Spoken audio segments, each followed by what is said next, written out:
बढ़ते आगे, बिहार में अब राज्य सरकार की सड़कों पर भी लोगों को टोल टैक्स देना पड़ेगा।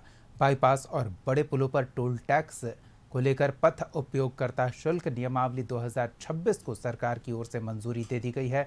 नई व्यवस्था के तहत टोल वसूली फास्ट टैग और अन्य इलेक्ट्रॉनिक माध्यमों से की जाएगी। निजी कार, जीप और वैन के लिए टोल दर ₹1.25 प्रति किलोमीटर तय की गई है। व्यावसायिक हल्के वाहनों के लिए ₹2 प्रति किलोमीटर, बसों और ट्रकों के लिए क्षमता के अनुसार 4 से ₹4.60 प्रति किलोमीटर।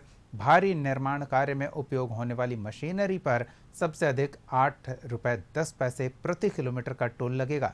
नॉन फास्टैग और ओवरलोडेड वाहनों पर अतिरिक्त शुल्क के साथ भारी जुर्माने का भी प्रावधान किया गया है।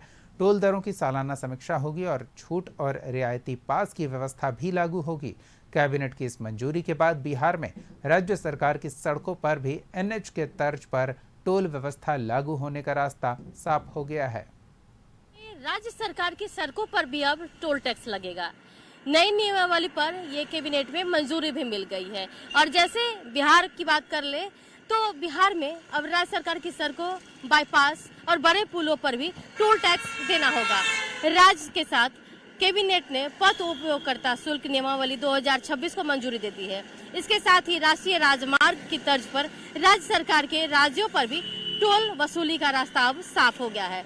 नई व्यवस्था के तहत टोल टैक्स की वसूली फास्टैग एवं अन्य इलेक्ट्रॉनिक माध्यम से की जाएगी। निजी कार, जीप और वैन के लिए ₹1.25 प्रति किलोमीटर की, जबकि व्यावसायिक हल्के वाहनों के लिए ₹2 प्रति किलोमीटर टोल निर्धारित किया गया है। बसों और ट्रक से उनकी क्षमता के अनुसार 4 से ₹4.60 प्रति किलोमीटर शुल्क वसूला जाएगा। वहीं भारी निर्माण कार्य के लिए इस्तेमाल होने वाले मशीनरी पर सबसे अधिक यानी ₹8.10 प्रति किलोमीटर टोल देना होगा। सरकार ने नए नॉन फास्टैग और ओवरलोड वाहनों पर अतिरिक्त शुल्क के साथ भारी जुर्माने का भी प्रावधान किया है। साथ ही टोल दरों में इस साल समीक्षा होगी। उसके बाद पात्र श्रेणियों के लिए छूट व रियायती पास की भी व्यवस्था जारी रहेगी।